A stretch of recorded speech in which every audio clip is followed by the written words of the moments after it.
Jadi kita penasaran kenapa kampung Cirende itu bisa dibilang kampung apa?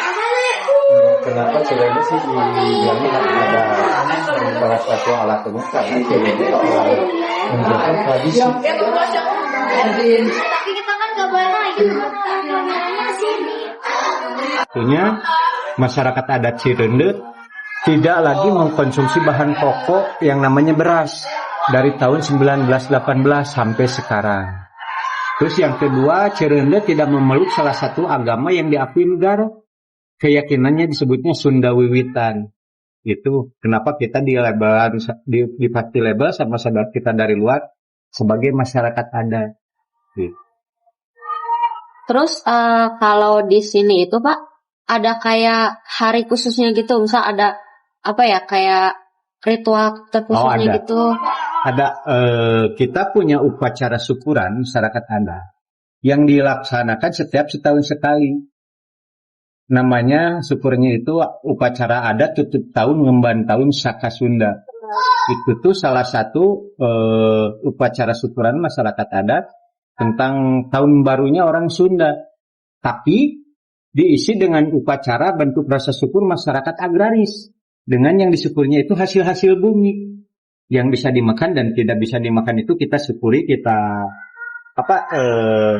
pasarkan, diperlihatkan kepada umum untuk disyukuri bareng-bareng, dinikmati. Tiap akhir tahun itu Pak? Awal. Oh, tiap awal tahun. Kita merayakannya di awal tahun, tapi tahunnya tahun baru Sunda. Iya. Gitu. Tahun baru Sunda itu kira-kira 2025 tahun berapa Pak? Sekarang itu masuknya tahun baru Sunda ya, 1959. Kalau 2026 upacara syukur, kalau upacara syukurnya udah terlewat 2025. Tapi kalau di 2026 nanti akan digelar di upacara di bulan Juni. Gitu. Kalau di sini itu Pak, ada kayak apa ya, kayak aturan-aturan yang ketat gitu atau aturan yang harus dipatuhi ya? Pasti. Yang namanya masyarakat adat atau suatu lingkungan mempunyai aturan-aturan tersendiri. Kami di sini terkenal dengan masyarakat adat, pasti kita mempertahankan hukum-hukum adat yang masih ada di sini. Ada 4 hukum adat yang masih kita pertahankan, yaitu hukum adat tentang tata wilayah, hukum adat tentang pernikahan, hukum adat tentang kelahiran, hukum adat tentang kematian. Itu yang kita masih pertahankan sampai sekarang. Oh gitu. Kalau dilanggar, misal hukumannya gitu Pak, dilanggar, ada sanksinya gitu? Kalau sanksi secara fisik atau ekonomi enggak, tapi lebih ke sanksi sosial.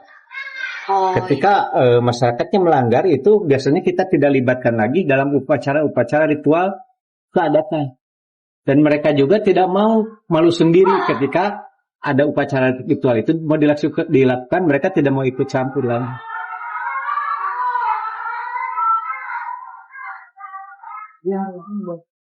Kalau ada nggak sikap toleransi di kampung ini yang berjalan? Bukan ada lagi, mungkinnya kalian datang di sini. Cirende itu wilayahnya RW 10. Yang di dalamnya ada 3 keyakinan yang berbeda. Ada yang Islam, ada yang Kristen, ada yang Sunda Wiwitan. Kita menjaga toleransi, menjaga ketentraman, kenyamanan. Kita di sini saling menjaga, saling.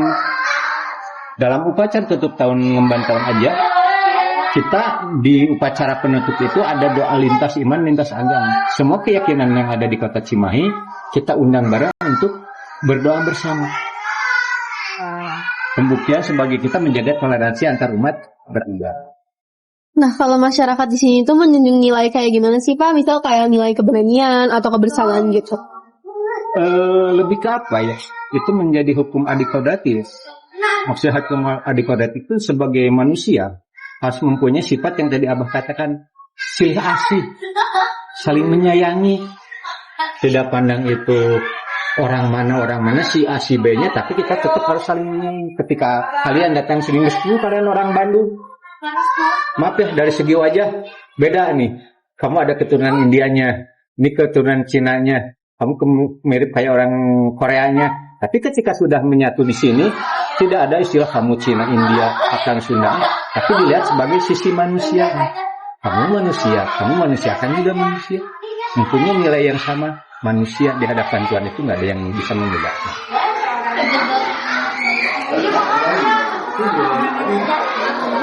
Di sini misal kalau ada masalah itu menyelesaikannya gimana Pak? Bermusyawarah atau gimana? Musyawarah.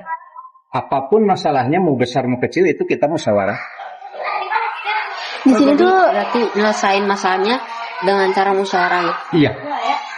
Apapun masalahnya itu dimusyawarahkan dulu. Mau besar mau kecil tergantung kebutuhannya. Apakah ini harus melibatkan orang banyak atau cukup keluarga? Nah, masalahnya seperti itu. di sini tuh ada kegiatan terkhusus untuk masyarakat di sini nggak, kayak upacara adat Ya kan? gitu. Tutup tahun membantau Sakasuna.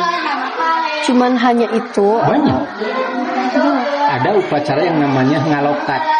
Ngalokat itu adalah merawat lagi yang namanya mata air.